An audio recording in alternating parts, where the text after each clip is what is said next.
Yo, what's up everybody? It's your girl Alicia coming to give you a brand new video that I know is way overdue. It's past due.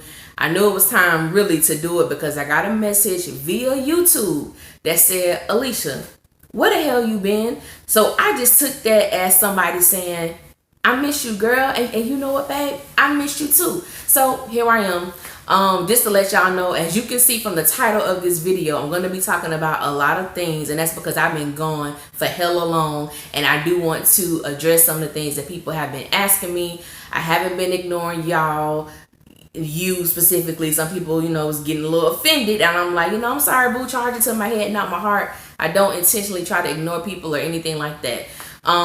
And I'm gonna get it started. Y'all know how I do. So first things first, I want to let you guys know that I have started a podcast. It's called It's Just a Show podcast. You can find it on SoundCloud, Spotify, Anchor, Breaker, any mini mighty tower. No, I'm just playing. Any place that you can listen to a podcast, you can find my my show. And again, it's called It's Just a Show podcast. I'm talking about some of everything. If you have not checked it out, please check it out. If you have, I greatly appreciate it. I'm talking about some of everything, really exposing myself to the world, some of the things I used to do, who I used to be, people I used to do, no names, but just opening myself up so people can get a much deeper insight as to who I am as a person. So I appreciate the feedback. Those that have given me your feedback, I greatly appreciate it, and I'm looking forward to do even bigger and brighter things because of this this podcast. Is opening up different avenues for me, and I can't wait to share everything that's going on with you guys. All right, enough about me. Wanted to address some of the things. I had some people ask me what were my thoughts on, and this is so sad. About 4 hours ago, I just finished watching Beyonce's Homecoming. I know, don't crucify me. I watched it, and to be honest with y'all, I fast forward, I skipped 98% of the performances because I wasn't here for it. I love Beyonce. I'm not a Beehive inductee or member at all. So I only watched like I watched like 3 performances. I watched the Destiny Child performance because I am a huge Destiny Child fan. The Writings on the Wall is their greatest album. If you have never listened to The Writings on the Wall, I beseech you to go listen to it because they had way more bangers on there than just Say My Name, Bugaboo, and Bills. That was a phenomenal album. And I love the old Destiny Child when it was 4 of them. And I love Michelle too. I love Michelle, so don't no Michelle hate over here. I love Michelle too. But I'm just saying, I'm a huge Destiny Child fan. So I watched that. I watched the opening they had for Deja Vu when her and Jay was on stage. And I watched maybe like a minute of her and Solange dancing. Everything else, I really wanted to see what was going on behind the scenes. Because the way my mind works, I love to see how people create. I love to see how people take a vision or a premonition or just a thought and see how they carry that thing out to the end. And Beyonce is just amazing when it comes to that. She's one of the few people whose work ethic I admire. Her work ethic is unspeakable. There are no words even to describe it. And she's a gift. She really is when it comes to performance. She is going to go down as one of the greatest performers of all time, not just of our generation, but of all time. So I thought it was alright. It was more so just the exposure she was given to HBCUs. And so for those of us who are a product of historically black universities, colleges and universities, we know the tradition, we know the love, we know the overall experience of going through that. So it was good to hear her perspective of how she connected with the HBCU culture, and just to see that being, shown to the world. I mean, I saw Beachella, and I didn't really want to see it over again. So I was just there for all the behind the scenes stuff. I wish it would have had more behind the scenes stuff in there, but we got what we got. So I thought it was okay. I wasn't really hyped over it. A lot of the Beehive, no diss. I don't want y'all coming for me. I come for y'all ass too. But no, I love Beyonce. I love everybody. I thought it was a great body of work. I just would have liked to see more of the behind the scenes stuff. All right, but overall, I thought it was okay. Ryan. Well, we all know Ryan is going to be on GROWNish, which I am extremely happy for her. And I know all the ride or die for Ryan are extremely happy for her as well. And I think she's going to be a great addition to GROWNish, especially with the description of the character that we have gotten. I can't remember what her name is going to be, but I know she's a transfer student from an HBCU, and just to know that she is consciously aware. So I'm really interested to see how her character is going to mesh with Aaron's character, especially because he's so woke. So I want to see like that dynamic and just see how that plays out. But you know, I'm really glad to see what's happening for her in her career. You know, they released the Big Sean video yesterday, which I thought it was super cute. You know, the song was all right. I love the message or the theme of the video, but you know, I'm not like a huge Big Sean fan. I do like him, but I'm not like a huge fan. But it was great to see her. It was great to see her and Keith, because I didn't know he was in the video. I knew he was on set, but I didn't know he was a part of the video. So that was good. And then you know, it was a lot of, what's it called, questioning fans. It was just funny. You know, I look at that stuff for entertainment and pure joy, because they were some mad people. But I mean, hell, anyway, it's not even worth discussing. But speaking of the questioning people and all of that, you know, I got a lot of messages on Twitter specifically about this whole Star movie, because the people out there who really got their hopes up.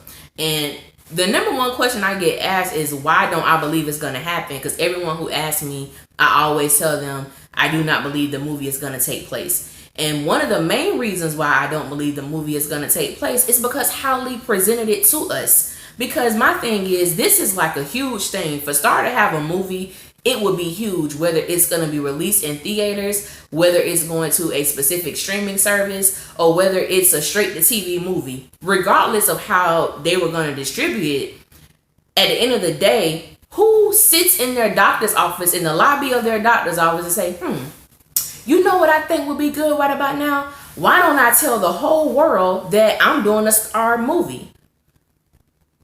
In what world is that legit? You know, the way I feel, if it was a real legit thing, the way that he told the fans would have been a whole lot better than what he did. Don't nobody want to know about no exclusive situation while you sitting in there for your I don't even want to say what I think he was going to end up for. But anyway, you don't give no stuff like that, no big news like that in the lobby of your doctor's office. That's just how I personally feel. I really believe that Lee was talking out of his ass. I don't believe him. I would never believe him. I won't believe it until I see the cast on set somewhere. That's the only way I'll believe it, because they're on doing bigger and better things with their life, and I'm happy to see that. I just believe that Lee Daniels was trying to get things stirred up to bring attention to his new shows that he's so happy about. That's what I believe he was doing, and if I'm wrong, y'all know me, I get on camera and admit I was wrong. But until then, I do not believe that a Star movie is happening at all. I just don't believe it. I don't believe it at all. I had someone ask, this was interesting. This is the first question I ever got like this. They asked me about Luke James and why don't I feel that he has had commercial success when his voice is so amazing. And I never really thought about that. I never really thought about it. A lot of times what I believe is that a lot of the people who have great voices, people who can really sing, a lot of times you have to market them in a specific way. And if he's signed, I don't know if Luke is signed to a label. I don't know if Luke is an independent artist. I have no idea. I don't know that much about his music career like that. But either way, you know what I'm saying? He seems to be he's a very unproblematic artist and just an unproblematic person. And I believe that the success that he's supposed to have, he will obtain, that no one is a gatekeeper to him not being successful. I look at Luke as being a very successful artist. He just may not be a mainstream artist. That's how I look at it. And he may not even want to be a mainstream artist. But I believe that just within the recent months, I have seen him, you know, get, you know, some big ups and respect from, you know, a lot of people in the industry. He was at Essence. He performed at the I forgot what it was called, but like the little open mic thing they had, or the little, vibe session that they had. And, he was just amazing. He started this challenge. I think it was it nursery rhymes, or I don't know. Don't quote me, because I think I'm wrong. But the little challenge he had and all of that. But I think Luke is an incredible gift. His voice is like no other. I just think that whatever he wants to do, he's gonna do it. And we know he's definitely in the place where he's been in his place for a while, as far as taking, political issues, racial injustice issues. He's putting it on the forefront. He's promoting those things. So I like it. I think he's successful. He just may not be a mainstream artist. So speaking of racial situations, we know that Beyonce, the brown skinned girl thing, it has been something that a lot of people ask me my opinion about it. And some stuff it's irritating to me, especially when it comes from our community. I could understand someone, white, or someone who may not understand the culture, but when it's from our own, then they had to do a light skinned girl challenge and everything like that. And so this is what I believe in. Anyone who is a part of the black culture, Puerto Ricans, Dominicans, Boricua, whatever, anyone who is ethnic, and you identify, and you definitely have a stake in the black community. We all know this very well. If you are a dark-skinned sister, no one has ever that I know personally told a light-skinned female that you know what, you beautiful to be light-skinned, or you look good to be a light-skinned chick. As a dark-skinned woman, I never heard that until I moved to North Carolina, because in Florida, we got dark-skinned people who damn near look purple. We got midnight black, 3 a.m. black. We got some real dark-skinned, complected people here in the state of Florida. And normally, the further you go up north, you see more lighter-skinned, complected people. So when I moved to North Carolina, the area that I was in, not that there wasn't any dark-skinned people, but it was a lot of light-skinned individuals, a lot of biracial kids. So I never forget, I was in 9th grade, and someone told my boyfriend at the time, they were like, your girlfriend look hella good to be a dark-skinned girl. And so he told me that, and I was like, what? Because I can only speak for Alicia. Being dark-skinned has never hindered me from getting anybody I wanted. Anybody I wanted, I got. Being dark-skinned has never hindered me. However, and as being a dark-skinned woman, I understand the things that go on when people tell you you're beautiful, but it's a shock because you're dark-skinned. Or if you with a certain dude that may be light-skinned, and people may deem him as attractive, they want to know how she pulled him, or why he with her. It got to be something. No, hell no. That's just who he may be attracted to. So dark-skinned individuals, even look at it when you're dealing with casting.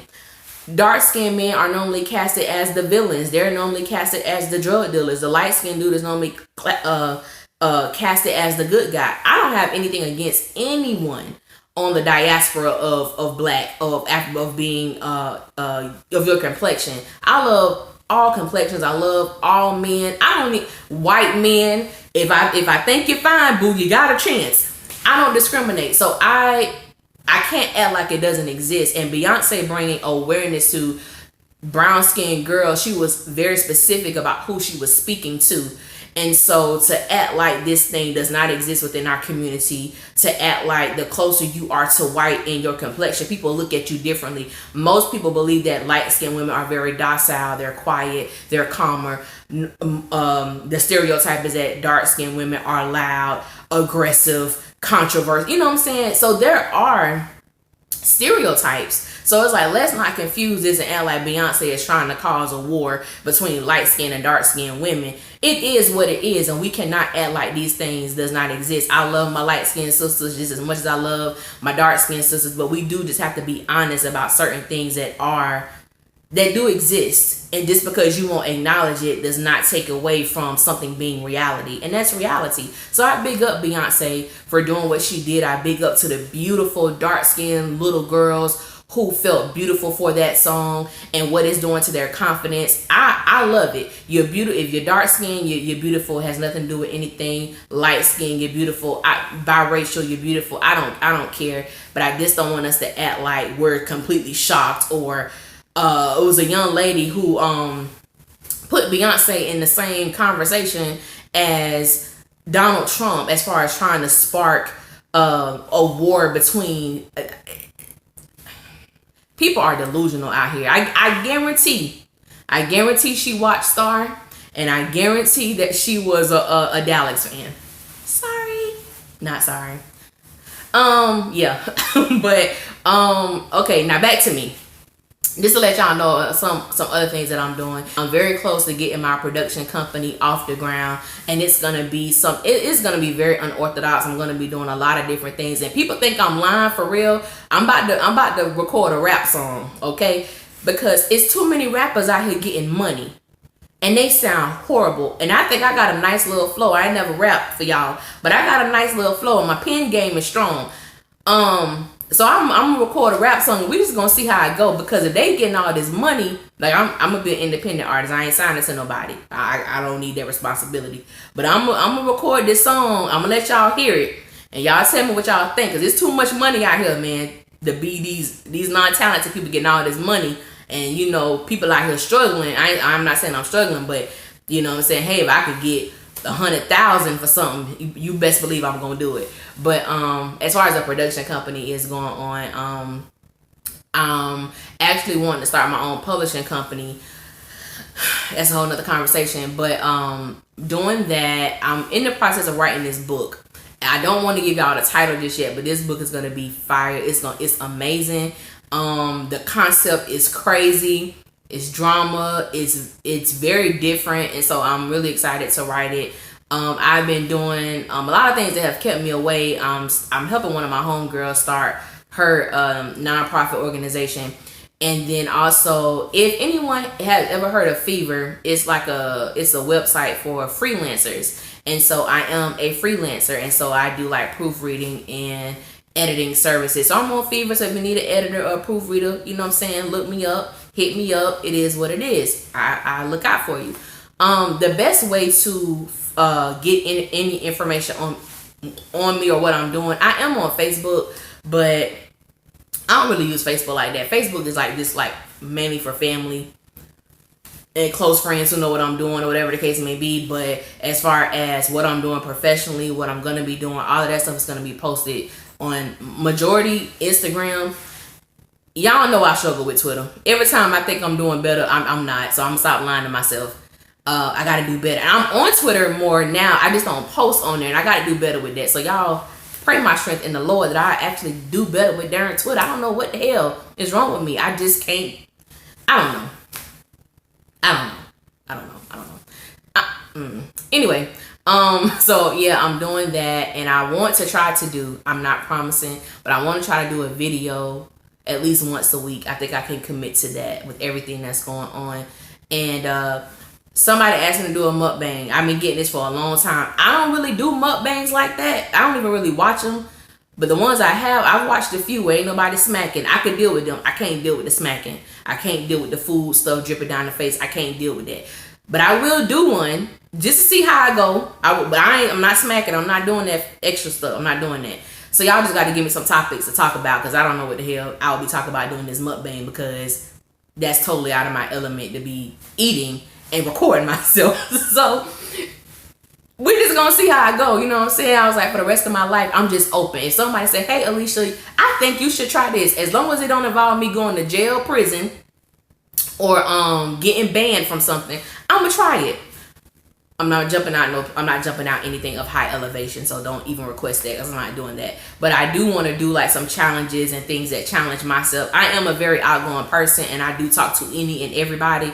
So it ain't too much I wouldn't do, but I'm interested to see people's, perspective about what I can do. I want to thank you guys for all the love I got on the Star videos, and it's been amazing. And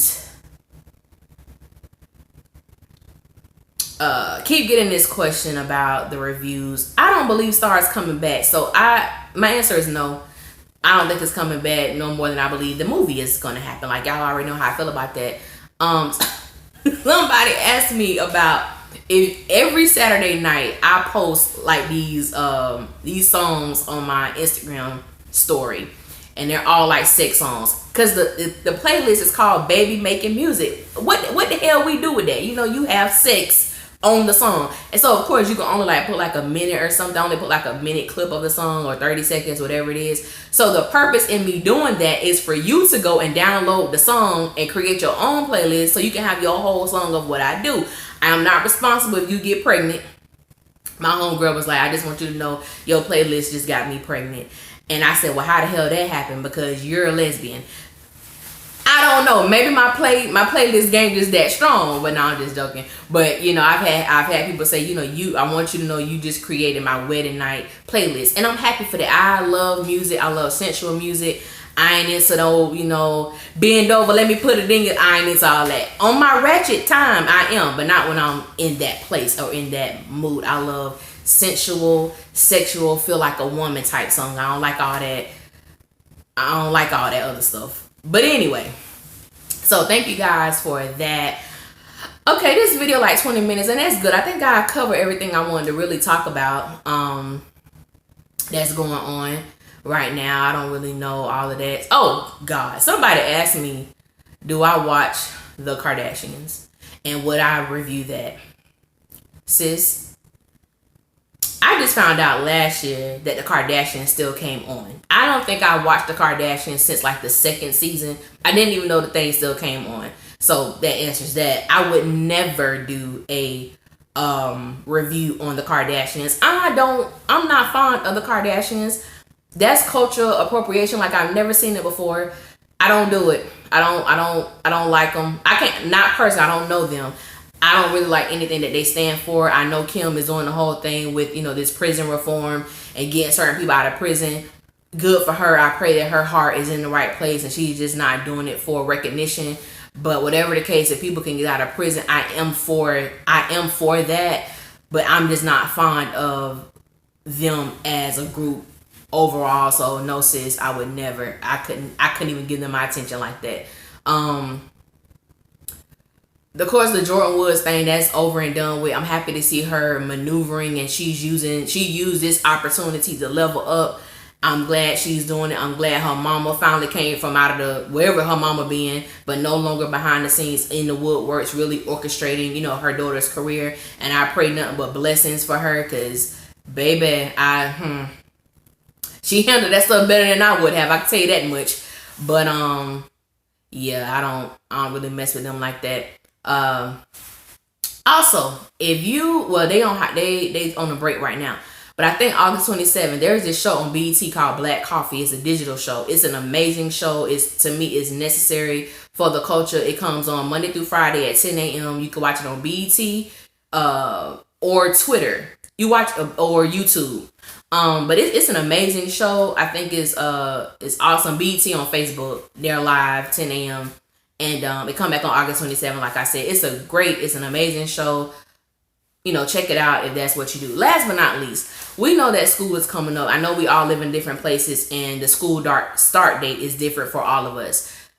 I really revere people who are educators. I have a lot of friends who are educators, and every year I donate to a lot of educators, because a lot of the stuff that they get, for some of you watching may have, you know, kids in school, majority of their supplies come out of their own pocket. So I always help whenever I can. So if you are picking up supplies, and I know sometimes it's rough for a lot of people, but if you could pick up an extra notebook or extra case or something, because I know I'm gonna make sure my kids straight, but there are some people who really cannot for their children when it comes to their school stuff. And help, you know, if you can, go to a local school and see if you can actually pay off a kid's lunch bill, because our kids are not even eating because they owe money. So they give them this trash ass lunch or trash ass breakfast because they owe money and their parents can't afford it, which is horrible, because this is something that the government should be doing, not us, but we got to take care of our own. So I definitely urge you to do that.